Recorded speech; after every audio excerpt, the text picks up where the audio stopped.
complete coagulation is called coagulation. अब ये बताओ coagulation की वैल्यू, अगर coagulation की वैल्यू कम है, अगर coagulation की वैल्यू कम है तो प्रेसिपिटेशन वैल्यू क्या होगी, ज्यादा होगी.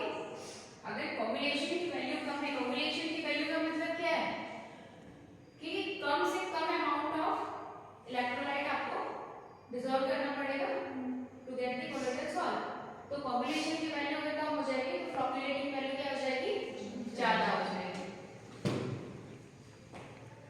Right.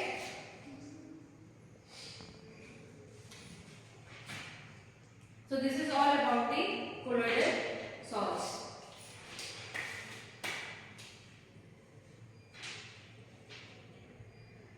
Right? And now surface chemistry में आप लोगों का एक पार्ट रह गया था ना, बताओ क्या रह गया था. फ्रेंडलिश मॉडल हम लोगों ने पढ़ लिया था. आज हम पढ़ेंगे लैंगम्यूर का, क्या था ना आप लोगों को पढ़ाने के लिए, लैंगम्यूर मॉडल. फ्रेंडलिश मॉडल में हमने क्या पढ़ा था, बताओ भाई बताओ. फ्रेंडलिश मॉडल में हमने क्या पढ़ा था, एड्सॉर्बेंट और एड्सॉर्बेंट के बीच का रिलेशन पढ़ा था. एड्सॉर्बेंट और एड्सॉर्बेंट के बीच का रिलेशन पर, वो भी किस किस किस किस चीज पे, प्रेशर, प्रेशर, पार्शियल प्रेशर और हाई प्रेशर पे. इन तीन चीज पे पढ़ा था, है ना, कि पार्शियल प्रेशर पे गैस कैसे बिहेव करती है, हाई प्रेशर पे गैस कैसे बिहेव करती है और नॉर्मल प्रेशर पे गैस कैसे बिहेव करती है, उसका एब्जॉर्प्शन हमने पढ़ा था. ठीक है. इसी चीज को और आगे डेमोंस्ट्रेट किसने किया, लैंगम्यूर ने. और इन 1932 लैंगम्यूर इन 1932 इनको नोबेल प्राइज भी मिला. अब इन्होंने ऐसा क्या कर दिया कि इनको नोबेल प्राइज दे दिया गया. ऐसा कौन सा कंपाउंड सिंथेसाइज कर दिया, 5 मॉलिक्यूल, जो इनको नोबेल प्राइज दे दिया गया 1932 में. He didn't did any exceptional thing. इन्होंने बस क्या किया, जो एड्सॉर्बेंट है इनके बीच का जो इक्विलिब्रियम कंडीशन है उसको स्टडी किया. ठीक है. He studied the equilibrium condition between the adsorbent and adsorbent. अब उन्होंने किया क्या कि आपका एक सरफेस है, ठीक है. इस सरफेस पे इन्होंने एक स्टील की प्लेट लगा दी. ठीक है. This is an steel plate. और यहां से एक बैरियर रख दिया और यहां पे एक बैरियर रख दिया टू पुट द प्रेशर. ठीक है. To put the pressure. ये आपके पास क्या है, यहां से इन्होंने क्या किया, सॉल्यूशन को, गैस को नट करा. ठीक है. इन्होंने क्या किया, ये जो आपने दिस वन, वो तो प्लेट था, वो बैरियर था, और ये आपकी गैस है, ये कंटेनर है आपके पास, सिंपल ये कंटेनर है.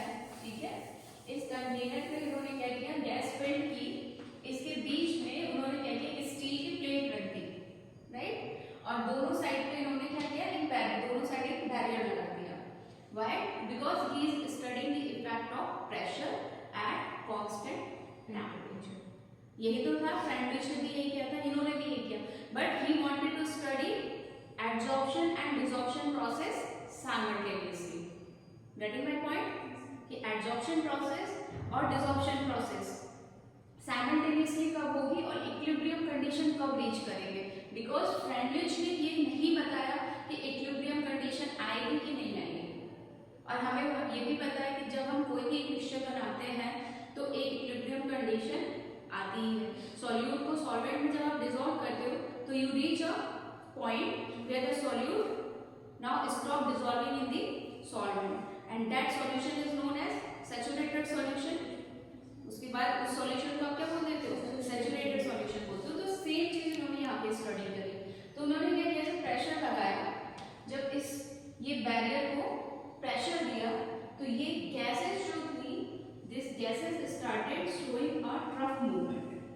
but they started showing a trough movement and they deposited in the single layer. ठीक है, इस स्टील की प्लेट पे ये सिंगल लेयर के फॉर्म में क्या हुआ, डिपॉजिट हो गई.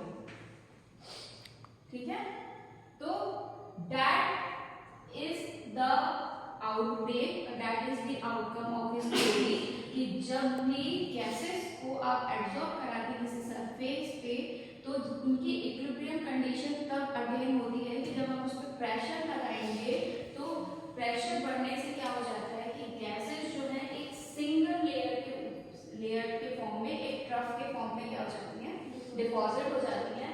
And that formation of layer is monolayer.